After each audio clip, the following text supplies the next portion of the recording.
যদি জীবনটা বিলাতে চাও, যদি রক্ত জোড়াতে চাও, যদি জীবনটা বিলাতে চাও,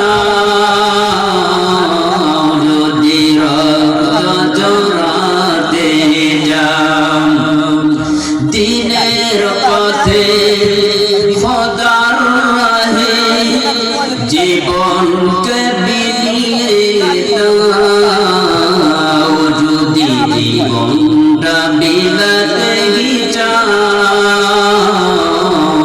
যদি রক্ত ঝরাতে চাও। বিল্লাহিল কাবীর। সম্মানিত ভাইরা, কুরআনুল কারীম থেকে আয়াতুল কারীমা তেলাওয়াত করছি। এই আয়াতের দিকে লক্ষ্য করে আলোচনা করব ইনশাআল্লাহ। বিসমিল্লাহির রহমানির রহিম। ইন্নামা ওয়ালিয়ুকুমুল্লাহু ওয়া রাসূলুহু ওয়াল্লাযীনা আমানুল্লাযীনা يقيمون الصلاة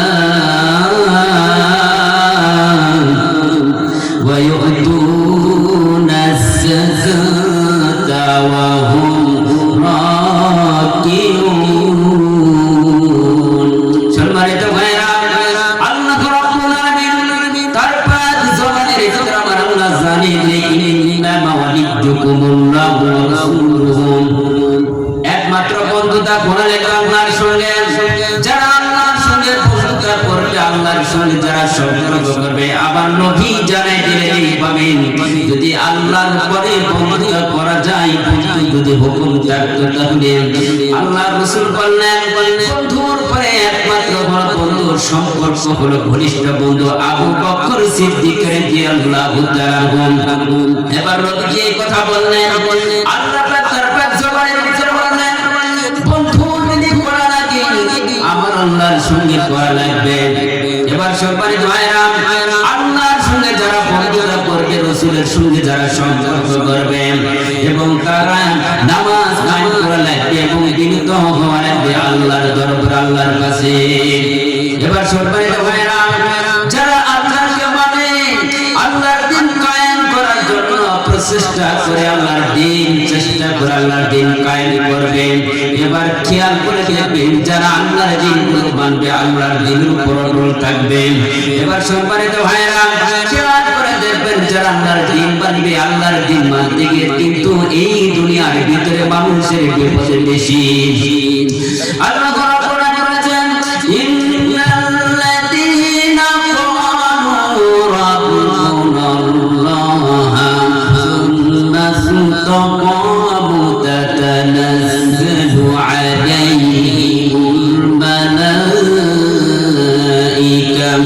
আল্লা তাখাফু ওয়া লা তাহজানু ওয়া আবশিরু বিল জান্নাতিল্লাতী কুনতুম তুআদুন। ইন্নাল্লাযীনা ক্বালু রাব্বুনাল্লাহ, নিশ্চয় যারা বলেছে আমার আল্লাহ, তাদের কিন্তু এই দুনিয়ার ভিতরে বিপদ বেশি। সময় তো ভাইরা, যারা বলেছে আমার আল্লাহ, তাদের বিপদ বেশি, কিন্তু যারা রব হিসাবে দুনিয়া থেকে বিদায় হয়ে যায় এবং দুনিয়া থেকে বিদায় হয়ে যাওয়ার সময় ওই সমস্ত বান্দা বান্দির কাছে আসিয়া বলেন, আমরা দুনিয়াতে ছিলাম তোমাদের সঙ্গে এবং তোমাদের সঙ্গে পরকালে থাকবো। আল্লাহ তাখাফু ওয়া লা তাহজানু, আমার আল্লাহ জানিয়ে দিলেন পাঁচ জবানের ভিতরে যারা আল্লাহকে রব হিসাবে মানবে, রাসূল হিসাবে আল্লাহকে রব হিসাবে যারা মেনে নেবেন, আল্লাহ রব্বুল আলামিন বলেন ওই সমস্ত বান্দা বান্দির কাছে রহমতের ফেরেশতা এসে বললেন, তোমাদের কোনো টেনশন নাই, ভয় নাই, চিন্তা ভাবনা নাই, এমনকি একমাত্র মৃত্যু হবে, একমাত্র জান্নাতের বিনিময়ে তোমাদেরকে জান্নাত দেওয়া হবে। এবার খেয়াল করে দেখবেন, যারা রব হিসাবে মেনে নিয়েছে, আল্লাহকে রব হিসাবে মেনে নিয়েছে, কিন্তু রব হিসাবে মেনে নিলে আমাদেরকে নামাজ পড়া লাগবে। নামাজ যারা পড়বে না, রব হিসাবে মেনে নিবে না। সম্মানিত ভাইরা, দেশের ভিতরে যে কোনো অঘটন ঘটেছে, আমাদের দেশের ভিতরে বর্তমান যে 5 আগস্টের ভিতরে হয়েছিল, কিন্তু এর আগে যত আলিম আমাদেরকে কষ্ট দেওয়া হয়েছে, কিন্তু এই দুনিয়ার ভিতরে যেগুলো দিয়েছে আসলে তারা কিন্তু মানুষ হতে পারে নাই। সম্মানিত ভাইরা, একমাত্র তাদের আল্লাহকে আল্লাহ বলে স্বীকার করার ফলে পরিণত হয়েছিল এটাই। সম্মানিত ভাইরা, বীর কাসিমের তখন ফাঁসির মঞ্চে চলে যাবেন, ফাঁসিতে যাওয়ার আগে কুতুবউদ্দিন সাহেব বলেন, আপনার সময় আছে মাত্র 3 ঘন্টা, 3 ঘন্টার পরে আপনার ফাঁসি হবে। কিন্তু সম্মানিত ভাইরা, ফাঁসি হওয়ার আগে বীর কাসিম সাহেব বললেন, আমার 2 ঘন্টা ঘুমানোর সময় দেওয়া লাগবে। এবার 3 ঘন্টার ভিতরে 2 ঘন্টা ঘুমানোর সময় দেওয়া হলো। 2 ঘন্টা ঘুমে যাওয়ার পরে এবার কুতুবউদ্দিন ডাকতে বলেন, আপনার সময়টা শেষ হয়ে আসিয়াছে। এবার সম্মানিত ভাইরা, শেষ যখন হয়ে আসলো তাহলে 1 ঘন্টার সময় আছে, কিন্তু এবার সম্মানিত ভাইরা 1 ঘন্টার ভিতরে মীর কাসিম সাহেব তিনি এখন গোসল করলেন, ওযু বানায়া নামাজ পড়ে আল্লাহর কাছে সালাতুল ফাজরের নামাজ পড়লেন আর দোয়া করলেন, আল্লাহ যদি একমাত্র কলেমা পড়ার কারণে, কলেমার দাওয়াত দেওয়ার কারণে আজকে আমাদের ফাঁসির মঞ্চে যাওয়া লাগে। এবার যখন ইমাম সাহেব ডাকতে বলে, আপনি যদি কলেমা পড়েন, কলেমা পড়ার পরে আপনাকে ফাঁসি দেওয়া হবে, সময় আছে আধা ঘন্টা। মীর কাসিম সাহেব বললেন, আধা ঘন্টা সময় কেন, সমস্যা নাই, যে কলেমা পড়ার কারণে আজকে আমার জেলখানায় ছিলাম এতদিন পর্যন্ত, আজকে ওই জেলখানা থেকে বের করে আজকে ফাঁসির মঞ্চে যাওয়া লাগছে। চিৎকার দিয়ে বলেন সুবহানাল্লাহ। সম্মানিত ভাইরা, আবার খেয়াল করে দেখবেন, যারা আল্লাহকে রব হিসাবে মেনে নিয়েছে, রাসূল হিসাবে যারা মেনে নিয়েছে, এই দুনিয়ার ভিতরে তাদের বিপদটা বেশি। এবার সম্মানিত ভাইরা, খেয়াল করে দেখবেন, হাদিস শরীফের মধ্যে বর্ণনা করলেন, মুসলিম শরীফের হাদিসের মধ্যে বর্ণনা করেছেন, রাসূল আকরাম সাল্লাল্লাহু আলাইহি সাল্লাম বলেছেন, একমাত্র যারা আল্লাহকে আল্লাহ হিসাবে মেনে নিবে, আল্লাহকে রব হিসাবে মেনে নিবে, আল্লাহকে মানবেন, রাসূলকে যারা মানবেন, আল্লাহ রব্বুল আলামিন বলেছেন, যখন আমি অমুক বান্দাকে ভালোবাসবো, আমি অমুক গ্রামের বান্দাকে ভালোবাসি, এমনকি দুনিয়ার যত আল্লাহ পাক বলেন অমুক গ্রামের অমুক একটা বান্দা বান্দিকে মহব্বত করে ভালোবাসে। এবার নবীজি এই কথা বলে দিলেন, যাদেরকে আল্লাহ পাক ভালোবাসবেন। এবার আকাশের ফেরেশতা বললেন, জিবরাইলকে ডাকতে বললেন, জিবরাইল যাও, ওই গ্রামের ভিতরে আমি অমুক রহমান অমুক ব্যক্তিকে আমি ভালোবাসি।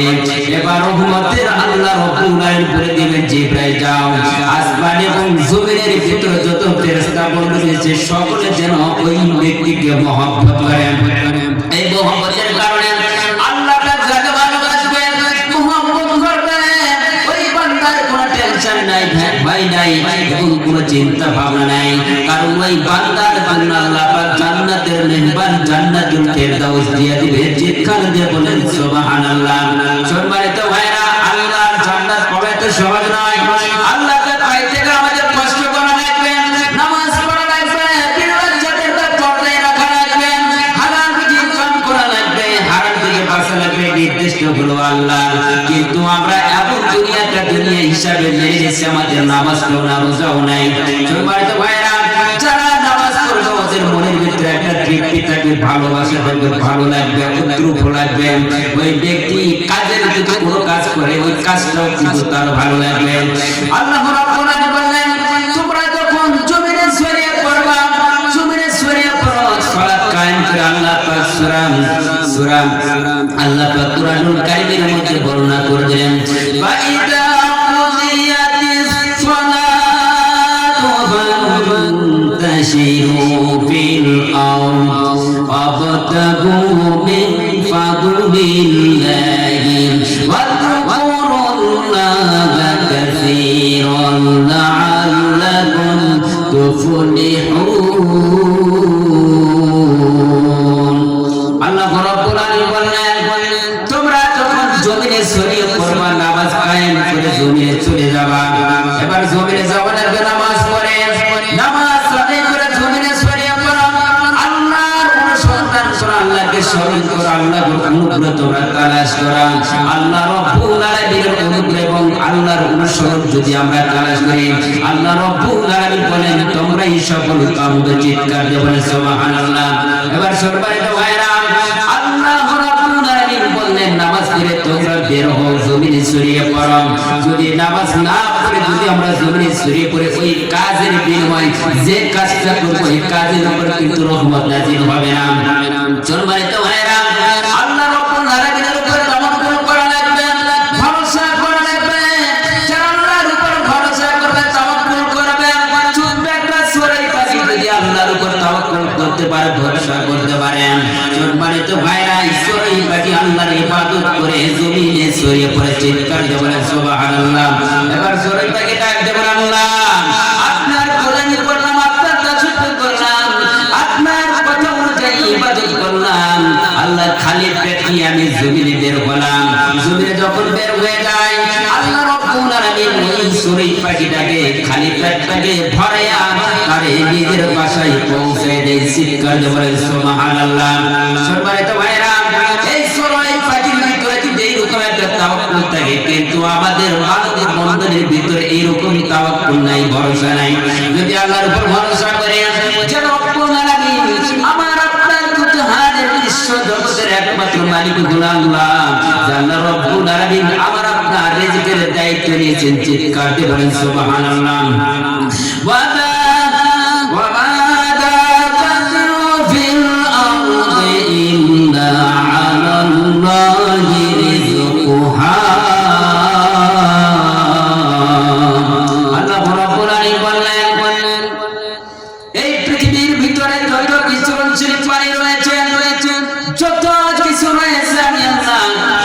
রিজিকের ব্যবস্থা আমি গ্রহণ করে নিয়েছি। সম্মানিত ভাইরা, আল্লাহ রাব্বুল আলামিন আমাদের জন্য দায়িত্ব নিয়েছে, সবকিছু নিয়েছে। ওই আল্লাহর গোলামি করা লাগবে, আল্লাহর দাসত্ব করা লাগবে। এবার সম্মানিত ভাইরা, যারা আল্লাহর গোলামি করে, আল্লাহর দাসত্ব করে চিন্তা ভাবনা করা লাগবে। সম্মানিত ভাইরা, যারা আল্লাহর গোলামি করে, দাসত্ব করে, তাদের বিপদটা বেশি।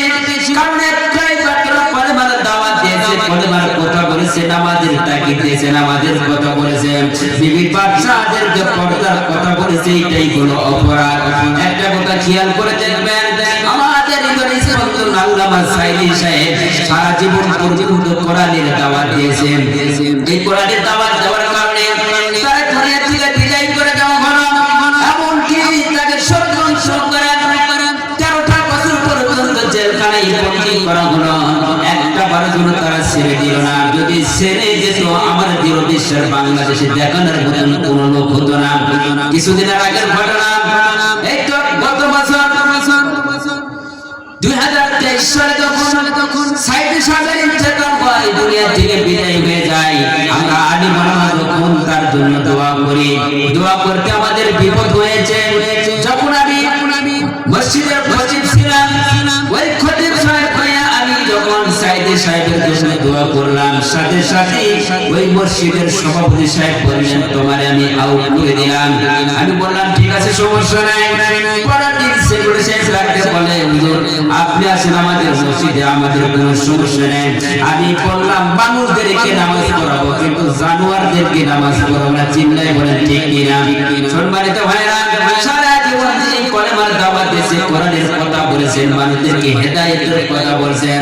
ওই ব্যক্তিকে যারা রাজাকার করছে তারাই হলো দেশের জানোয়ার। কথা বলেন ঠিক কিনা? সম্মানিত ভাইরা, এই জন্য আমি আগে বলেছি ইন্নাল্লাযিনা ক্বালু রাব্বানাল্লাহ, নিশ্চয় যারা বলবে আমার রব আল্লাহ, এই জন্য পৃথিবীর ভিতরে আমাদের বিপদটা বেশি। আর যারা আল্লাহকে রব হিসাবে মেনে নিয়ে দুনিয়া থেকে বিদায় হয়ে যাবে, যারা শাহাদাত বরণ করবে আল্লাহ রাব্বুল আলামিন, শাহাদাতের তামান্না আল্লাহ রাব্বুল আলামিন এত বড় বিরাট করে দিবেন কিয়ামতের ময়দানে। ওই শাহাদাতের ব্যক্তি আল্লাহর কাছে কি করবে? আল্লাহ আপনার এই কথাগুলো মানুষের দ্বারে দ্বারে পৌঁছে দেওয়ার কারণে আজকে আবার এই হালতে এই অবস্থা হয়েছে। আল্লাহ বলবেন যাও যাও, আপনি চলে যান জান্নাতের ভিতরে। আল্লাহ মোহাম্মদ শেষ শাহাদাতের তামান্না যারা পালন করবে আল্লাহ রাব্বুল আলামিন ডাকতে বলবেন, সম্মানিত ভাইরা এইভাবে বলবেন বান্দা তোমার কি হালত ছিল, কি অবস্থা ছিল? এবার বলবেন আমার অবস্থা